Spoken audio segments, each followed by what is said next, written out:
a different angle on the sunrise here.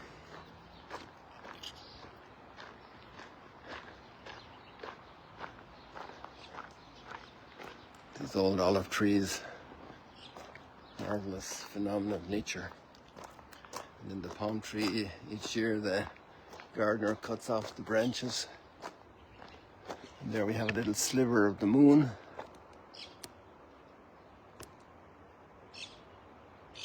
Soon turning into the next month.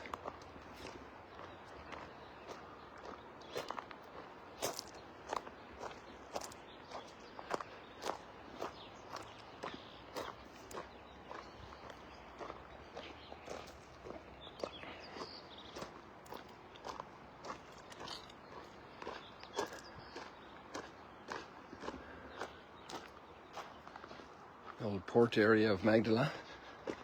Part of it. Further to the south here in the Franciscan spot we have two docks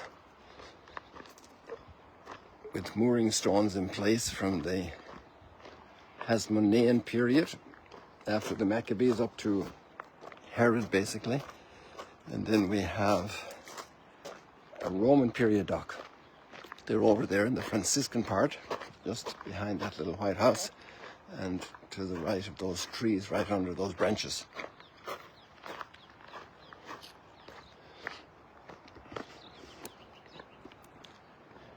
So the big themes today that are spoken of, since we have to, I want to go down that way and do a little walk up around here. And we can peep into the Franciscan site, into the archaeology. Just have to watch my step here.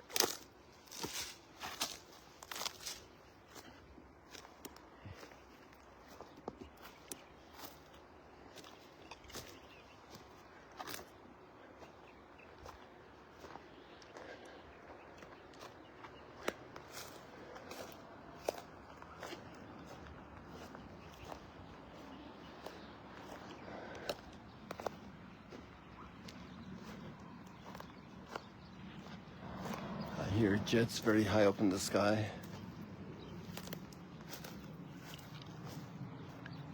Oh yeah, I just saw it pass by the moon.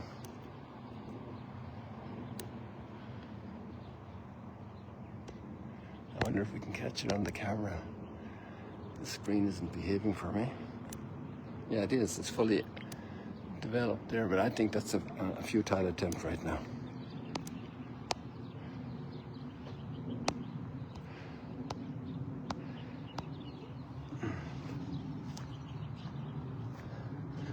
Get a little bit more height here. This is almost a nice spot up here. Now we can see into the archaeology. So the port area is right along here by those trees. The dock, actually straight ahead of us, I see now. Straight ahead of us right down here. You can see a bit of let's say a ditch, a deeper dig. Let's see if I can catch a little for you here. That's the gateway entering. Yeah, the thing is that this wall here is blocking it, but you can see a little bit of the dip there. My finger, where's it going here? My finger is too big for this. I should use a little straw or something. While we're at it, we might as well get a little bit higher still. There's still another meter here. Maybe we'll get a better angle also.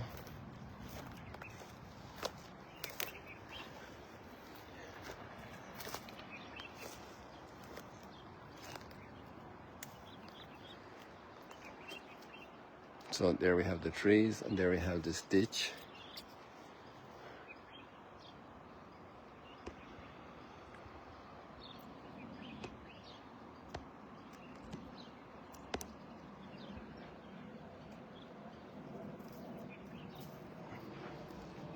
And so, let me see, where is that? Oh, there it is. That's a straw, but it's also very diffused. Not very good. Here we have a close-up of this tower that we often mention from the 2nd century. word for tower in Hebrew is Migdal. Magdala, Migdal. And then you have here one pillar standing at what's considered to be a bath area, and some surmised it was a synagogue. It has an unusual shape for a bath area, but who knows. And then under that little roof here, we've got structures like you find in Caesarea Maritima and in Beseeching. You have hot bath, or hot room, the calidarium. And then you had the refrigerator and the cold room. So it was for the Roman bath structures. There are also toilets here just inside this wall from the ancient time. And then the pillar bases that are over there are Byzantine period, as far as I remember, and it was part of a gymnasium, which in the Greek was it was an institution for body development, like body workouts, sports, but also education. And it gives rise to the gymnasium we use today. In an English sense, it's used particularly for sports facilities, but in other languages, in the Romance languages, it's the word for a classical high school. And they also have sports facilities, obviously, for the children, and obviously high caliber pre-university studies, and that word comes straight from the Greek as well. So there's a little bit of the Byzantine period Magdala over there, with 1700 years of archaeology there. From Hellenic times, so that Hasmonean period, after the Alexander the Great's conquest, here toward the east and further east towards India. And he died very young. His conquest didn't last very long for him. And then you had the successor regimes. Some of them went very harsh against the Jewish people, and that led to the Maccabean revolt. And the books of the Maccabees tell that story.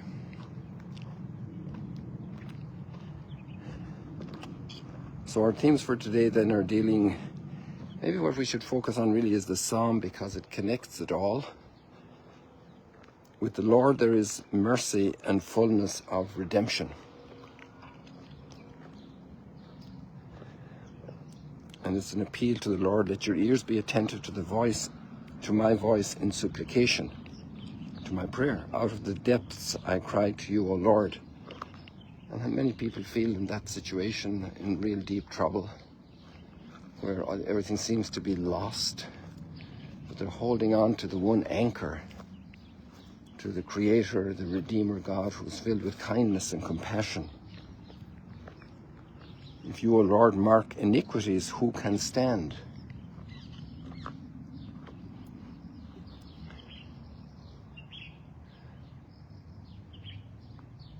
And all the logic of the first reading is very much taken into account by that line. If you, Lord, would mark our iniquities, who could stand? If you were to count our failings, our sins. And we oftentimes find our own weakness difficult to deal with, and only by God's grace is that possible. The Lord is kindness and compassion, and He comes to our aid even when we have done grave wrong deeds, also abusing our own health, abusing our own spiritual health with behaviors that are very counter to who we are.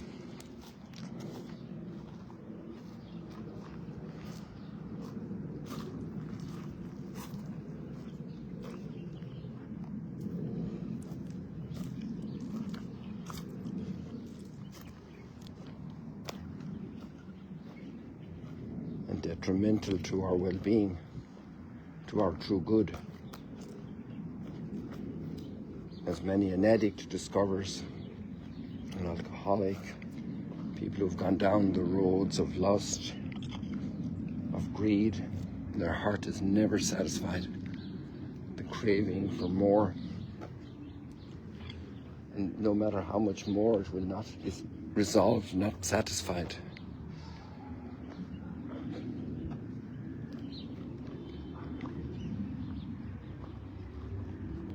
But with you is forgiveness.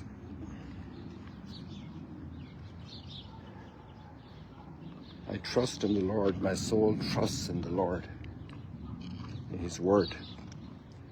My soul waits for the Lord. And that's one of the words, again, that's used in the first reading. Forbearance and patience. And this is the whole heart of God that's revealed. It was the theme the last couple of days. Bearing with us. Holding our weight. The problem we are. The problem a wayward child is for parents. And then there's the good child that's always good. The burden we are for God.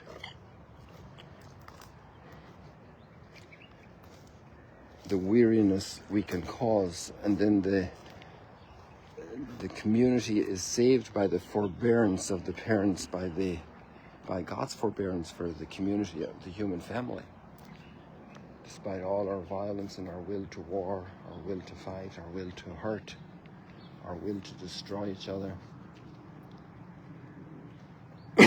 our will to control and dominate each other.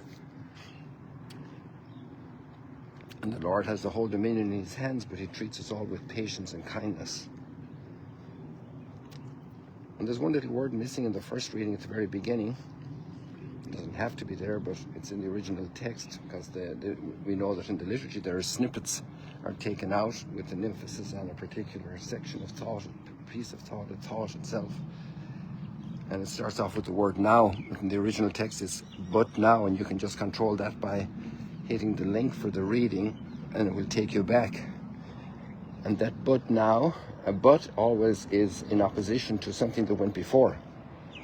This person is a great sportsman, but struggles with study. This person is a great neighbor, but I'll let you fill in the gaps, but don't judge them. So the but now, and we start that reading and it says, but now the righteousness of God has been manifested apart from the law. And this is a big theme in the letter to the Romans, and how we participate in the righteousness of God through faith.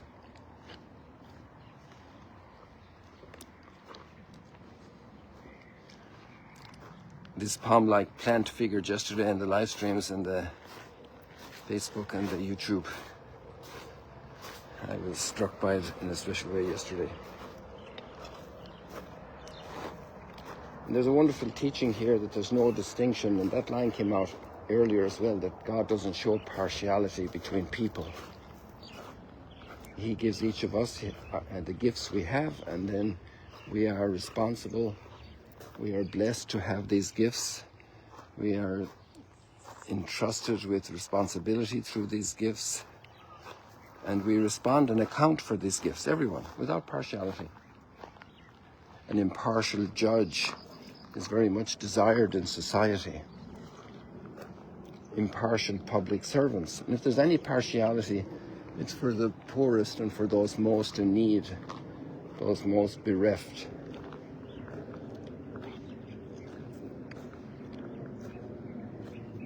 For there is no distinction. And in this case, it's not something we're really proud of. It's something we hang our heads in shame. There is no distinction. All have sinned and all are deprived of the glory of God. And all here means both Jews and Gentiles. The Jews had the great advantage of the law of God, but the law doesn't save us. What saves us is God's mercy, and that's revealed. But the law is a schooling of our whole behavior, our whole relationship fields, our personal identity, that we adore God, that we're adorers. We're created to be adorers of God. We're created to bring the whole universe in a song of praise to God, of worship, of praise. Thy will be done. A servant of God, a child of God.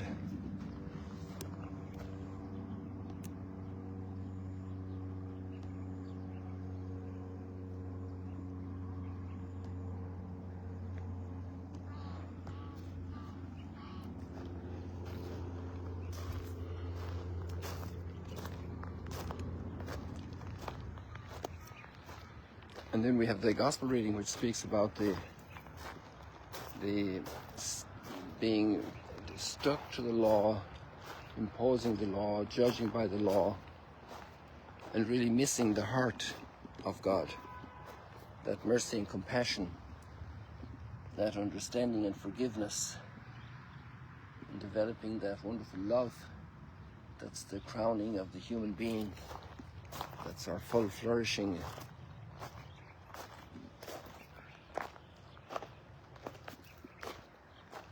And so we could go back, and I leave that to yourselves. Just press on the link and read that psalm slowly. It's so wonderfully consoling. And also we can pray it for those who are in deep trouble, those who are in great blindness of violence. And we could pray the psalm for them. We could lend them our voice. And it's a beautiful exercise of charity. And it's a great prayer to offer for the turning and the transformation of the heart of the violent. Out of the depths I cry to you, O Lord, Lord, hear my voice. I encourage you to do that today, because that's a very interesting, a very needed prayer, and very timely. The steps of peace are very fragile, and people sway over others and threaten others, and it's hard to fulfill all the conditions of agreements sometimes. And there we need a lot of prayer, that hearts will be generous and faithful and self-sacrificing to protect the peace, to build the peace that's so fragile. People, God bless you. See you later, alligators.